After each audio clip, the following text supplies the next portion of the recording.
Hi, this is the Mike for Spokane update. It's for the week ahead of June 21st, 2015. These campaign updates are really Spokane news updates in a lot of ways.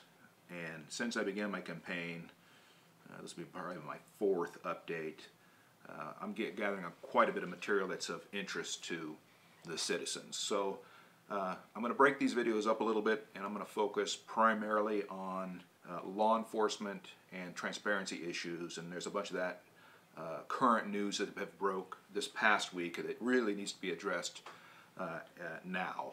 And so I'm going to, this video, I'm going to talk a little bit about the law enforcement, and in a future video I'll talk about the controversy about the big hotel and how public property and assets transfer to the private sector, and not necessarily in the best way possible.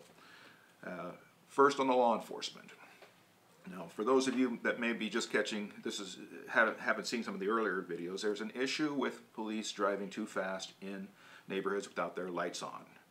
There's a group that was going to throw volleyballs at these vehicles. I objected when I saw them. They brought to my attention a controversy around a police officer bicycle fatality from a year ago. They're asserting that the findings contradict what's happened, how this teenager was killed. There's a report that's supposed to say that the kid was not hit by the cop car. A question of how the kid sustained the injuries and the various witnesses has become a little bit controversial. I have gone to both the city and the valley trying to find out, all right, what does the official record show? But the official record has not been released yet. City Council President Stuckart has said that he would try to get it made available. He's working on it, and he thinks July 24th is when this report, this investigation findings, will be released. Before that, it wasn't going to be till the end of the year, December, and there were some people asserting that it would never be released, and that was a problem for me. There's been some allegations on both sides now about whether the investigation is credible or if the critics are credible, and that has led to the sheriff contacting me and offering to make this report available. I exchanged messages with the sheriff. He gave me the option to come down and look at it or get a copy. Because of the controversial nature, and I might make comments based on that findings, I asked to get a copy of it.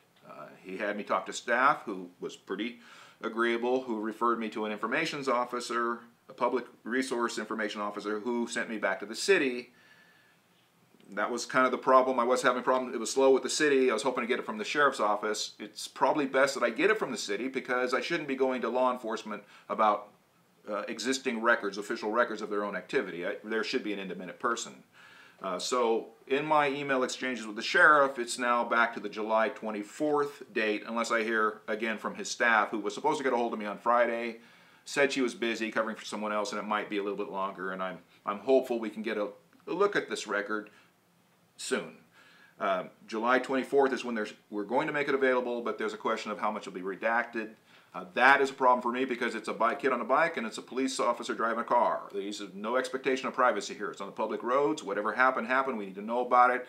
That it needs to be redacted I just don't see a whole lot of that, and that's a question in itself. Those type of issues, if I do have a problem with the report, and I'm not saying I do or I don't, I really don't know.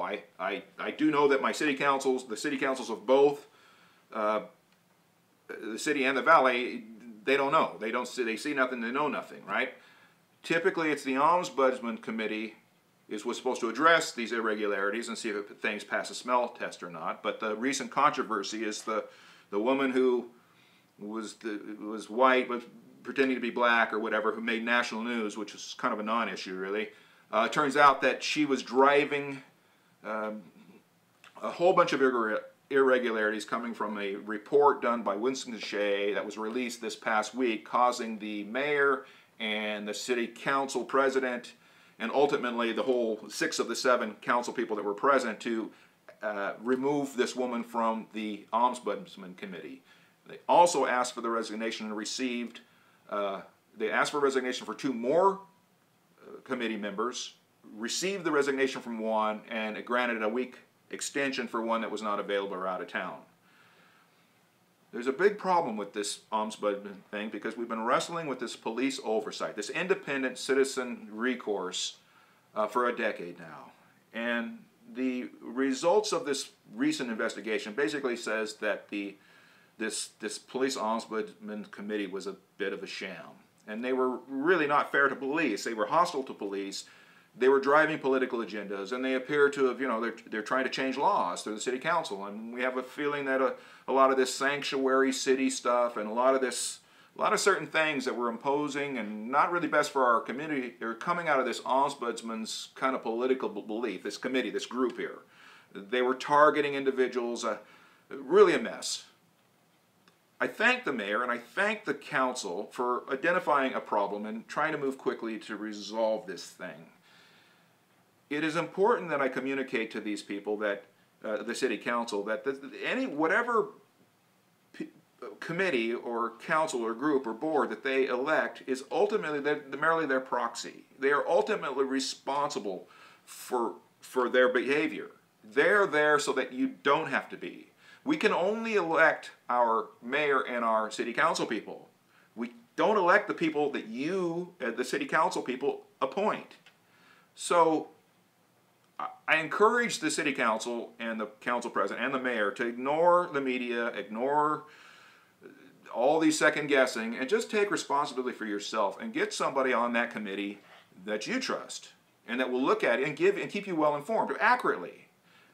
Take away any disciplinary powers because you do not want that committee wrestling with the police union and factors. All you want is them to look at things that you don't have time for. If they have a problem, if it looks like there may be some discipline or there may be some sort of added emphasis, we need thunder from the city council, they can bring it to you and you can elect to do so or not do so at that time. You want these people, whoever you appoint, they are your proxy, they are your responsibility. They have one thing, the only thing you need to worry about right now is, are they getting the job done or not? All this stuff about background checks and degrees and certification experience really is secondary. You want people with good character, people that you can trust, and you're giving it to you straight. We have a First Amendment. We have the right to free assembly. They can assemble and they can talk about the matters that come before that the citizens might bring up. If the citizen has a problem with some kind of incident with the police, they can gather, they can discuss it. They don't really need anybody's permission. If you give them some kind of a capacity to act as your proxy, well then great. You're depending on them to look and give you your eyes and ears in essence and to let you know if we really have a problem. And you do want people that can kind of understand the process and understand the rules of engagement and when people are stepping across the line. What we don't have now, there's no confidence in this committee. It goes right back to the stuff that came out of the AutoZim thing where we don't have a process.